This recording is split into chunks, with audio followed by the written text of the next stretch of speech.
So I'm aiming these remarks at someone, probably a junior researcher, probably an early career researcher who's had their planned fieldwork interrupted by COVID and is trying to figure out whether text analysis is like something you could try as a way forward. But I think the remarks I'll have could speak to a lot of different people at a lot of different career stages. Just be aware that it's difficult in a mixed audience to know exactly how to pitch things. So if it's pitched below your level, like ask us questions, come talk to me, you know, during or after the session. If it's pitched too high, ask clarifying questions. Let us know where we're not making sense, and I'll try to meet everybody, you know, where they are. So right now I'm shooting for that target audience I told you, and you know, bear with me if that's not it's not exactly where you're coming from. So many of us want to be elsewhere right now. So personally, I was supposed to get a long-awaited research leave this year and travel to Morocco with my family to work on a book on Islamic authority in the digital age. I'm a surfer, so there was even supposed to be some surfing involved, which Morocco is great for. Instead, I've spent my research leave working in my home office, which you're seeing right now, which is also my bedroom. I won't pan over to show you that my bed is literally 2 feet away, but let's just say it's been suboptimal. I would love to be elsewhere right now. And I suspect that each of you can resonate with that disappointment of canceled fieldwork and probably add to it, you know, 1,000 even more disappointing stories of the challenges we've all faced with this pandemic. So when the pandemic hit, I started thinking a lot about how early career researchers might be able to respond. And I've written a little bit about that even with some colleagues, and there's links in the PDF that I've put in the chat if you want to follow those. So I'm lucky because my book, the book I'm supposed to be working on in Morocco, is in complete shambles, but it doesn't matter if it's delayed for years because I'm at a career stage where my job is quite secure, but my PhD students are not so lucky. And so that's why I'm really kind of speaking with PhD students in mind, or early career researchers in mind, more generally, because losing a year early on can prematurely end a promising research career. And I think that's just a tragedy, you know, both for our knowledge as a scholarly field and also for someone who unfairly has this happen to them because of poor luck. So I came across a paper by an economist, Ryan Hill, who studies the economics of academic careers. In particular, he studies astronomers whose careers are literally dependent on whether they get lucky enough to have clear skies on the nights that they're scheduled to use the very scarce observatory time at the world's most highly powered telescopes. And his conclusion, I linked to the paper, you can go check it out, is that researchers can survive and even thrive after bad luck at the observatory. So this is not the end of your academic career if you're facing, you know, basically a lost year due to COVID.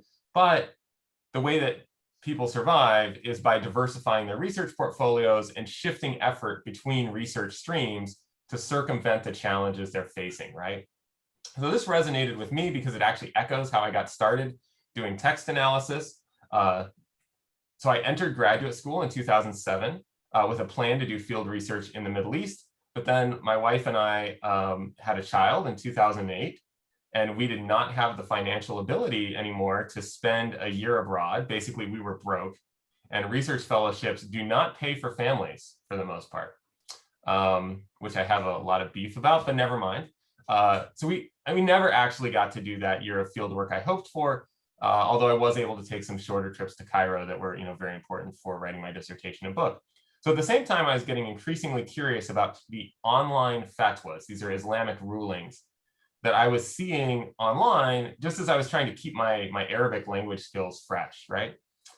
And I got lucky. My grad school mentors and peers were just getting interested in text analysis as a method. And I found a match between the tools that we were developing together and the texts that I was finding on the internet. And so instead of writing a dissertation where I felt really apologetic about my curtailed field work, and had to say, oh, I'm so sorry that I didn't spend, the required year of field work that, especially the comparative politics field really, expects. I got to write something genuinely new. Really, as far as I know, no one in the field had done Arabic language automated text analysis. And it turns out you can get away with a lot. You can even get away with being quite mediocre if you're the first person to try something. So I got very lucky that Safa and Alex were not writing yet, because their work has outshined mine, but I got there first. So the rest of my talk is about how to pivot your work if you face similar challenges, and to think about why text analysis and image and audio analysis, which I think have very similar features, might be a pivot you want to explore. So I have 6 reasons why that might be a pivot to explore. The first reason is that this style of analysis engages deeply with the sources that make many of us curious about politics. So I think, especially when I talk to people who are transitioning from fieldwork-based research, which is often quite qualitative, to desk-based research, which is often more quantitative, they feel a loss of connection with kind of the stuff of politics. But text analysis, for me, keeps me really embedded in the places and things and people and communication that got me interested in politics in the first place. So unlike, some other forms of analysis where it's easy to, feel a bit kind of divorced from the subject matter, you're reducing human rights violations to ones and zeros in a data matrix, we will reduce the words as well to ones and zeros, but you're going to spend a lot of time reading text and engaging with them deeply. For that reason, it also relies on many of the same skills as fieldwork. So people who are good at fieldwork, I find, tend to be good at automated text analysis. Language skills, attention to nuance, and ethnographic sensibility, where you're just kind of a puzzle solver trying to figure out, like, what is going on in this space, where now the space is probably a virtual communication environment, either media or online or somewhere else. But that same kind of detective work that I think the ethnographic sensibility suggests is at play here as well. Yet it's something that the accessibility of is not hampered by the virus. And in fact, actually, text, audio, and images have probably become even more important for politics in the online space as parts of the world have shut down to try to control the spread of the virus. It also opens new questions and new answers. So one concern I often hear is that people worry about text analysis research being very method-driven. I would contend actually that the best way to do problem-driven research is to have many methods at your disposal and then switch between the ones that work best. So you can think of it as adding a new method to your quiver. I find that it's compatible with both positivist and interpretivist approaches. So I am very sympathetic to both. And I've actually written a piece on combining positivism and interpretivism for fieldwork. I'm working on that same piece for text analysis, but I haven't finished it yet. So I'm happy to talk more about that. But I think an interpretive sensibility where you're trying to understand how humans make meaning out of what they do, really, text analysis lends itself to that in a way, frankly, that even many text analysis scholars don't fully appreciate yet. And then finally, it's a way to do research that is both satisfyingly rich in detail, but also satisfyingly comprehensive. So it's one of the few kind of modes of research where you can say, look, I have a really deep understanding of these particular cases. I read these texts and I know them deeply. And it also applies to 150,000 other texts that I was not able to read deeply, but we know that the topical content is similar because of method X, Y, or Z. And so for me personally, that can satisfy my need for both nuance and generality in my research. Okay, so what does such a pivot look like? I'm going to share with you a slide that a student of mine put together. This is Aidan Milleth at MIT, who's used text and image analysis to pivot his work when it got interrupted by COVID. He's actually written a reflection in the journal PS, which I've linked to, and he made me a slide that summarizes his dissertation. So I'm going to share that with you and then talk through it for a second here. So this is a busy slide. You're looking at someone's entire dissertation on a screen. Well, not the entire dissertation, actually, but a summary of it.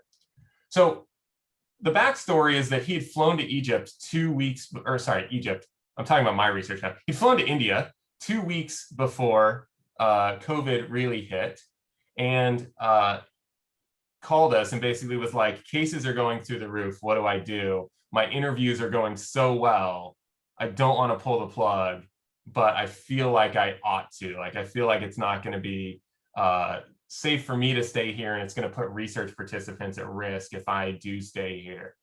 And so, you know, he made the hard choice to come back to the United States, and, you know, then spent the you know, the next like 8 months in a basement apartment, which is really not what he wanted to be doing.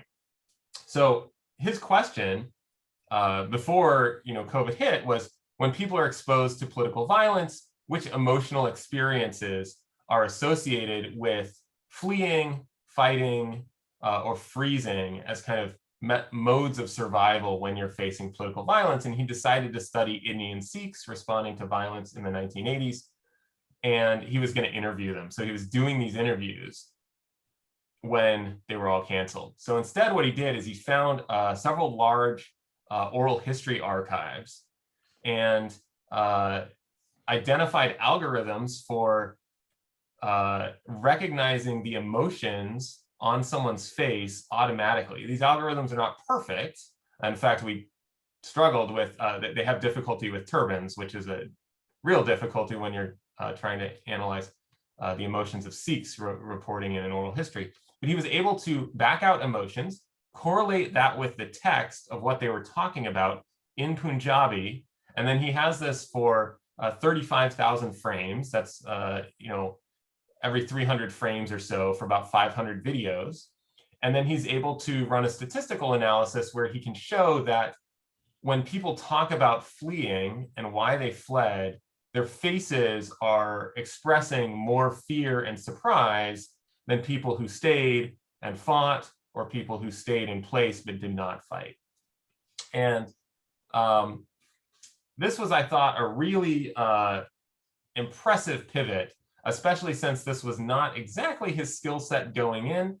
And it changed what was honestly, again, going to be a dissertation that he felt like he had to apologize for and say, well, I wanted to do the field work, but so now he has a whole line of research and a brand as, you know, someone who studies oral history archives, but in a new way, right? A way that really has not actually been done before.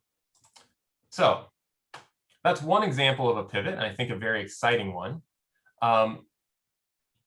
I'm going to, for the sake of time, hold off on giving you more examples and just say, how do I find that people get into good text analysis projects? So there's two paths. One is to look at examples of other text analysis projects and have your imagination expanded. Then try to figure out how you would adapt what they've done to some texts of your own. So this is actually how my book came about. I remember when Justin Grimmer, who was a year ahead of me in graduate school, walked into the computer lab and said, I'm going to study American senators with text analysis. And I thought that is the most boring thing in the world. I was wrong. He was right. But later, I was like, wait, I'm not interested in US senators, even though most people are, but I am interested in jihadist clerics. And I can use the same methods that Grimmer's using to study the people I'm interested in. And then my own student, Michael Friedman, was like, yeah, jihadists, but I want to know what the rabbis are saying in Israel when conflict is occurring, right? Very topical. And so then he took many of the same methods to apply to, in Hebrew, to rabbis in Israel, and got a Journal of Conflict Resolution article out of that I've linked as well. The second pathway in is to identify a set of texts that you find puzzling, develop a clear question around those texts, and then answer the question, if you could read them all, like if you had infinite time, what would you do? Then figure out a method that best approximates that thing and then saves you the years and years and years of your life that you would have spent reading them all. And I have a link to some resources that really start to, give you the menu of what you could do. I think also Alex and Safa will cover some of that menu. And I'm running out of time, so I'll just say, finally, what are some pitfalls? So I think the biggest pitfall I see, and it's unfortunately one I see too often at the review stage when I'm asked to review an article, is not having a clear question to which your text analysis is the answer. People have interesting texts. They then run some model on them without thinking, what is that model supposed to do? Usually it's a topic model. We can talk about that in the Q&A, or maybe one of my colleagues will talk about it. It's something that summarizes the texts, doesn't quite answer a question, and then they write a whole paper about it that basically says there's some interesting stuff in these texts. I don't think this is the way to go. I think you've got to spend time refining the question and know exactly how the text you have is going to answer an important political science question. Finally, not reading or understanding your text. So people think this is a shortcut to not doing reading. I would say that I do as much reading as someone who does a primarily qualitative close reading analysis. The difference is that at the end of the day, I'm able to say, and my reading generalizes via these statistical models to a much larger number of texts than I could ever read. So you're not getting out of reading. You're going to have to do it. In fact, it's great. It's the fun part of the project. Note what I have not said is that high-tech models are not essential. I have published word searches in the best journals in our discipline. So the best way to get started is to get started. I taught myself, you can too. I've made my workflow open source, and it's linked on my website along with other resources. If you follow that link, you'll be able to get to them, or you can Google me and then go to helpful stuff on my website.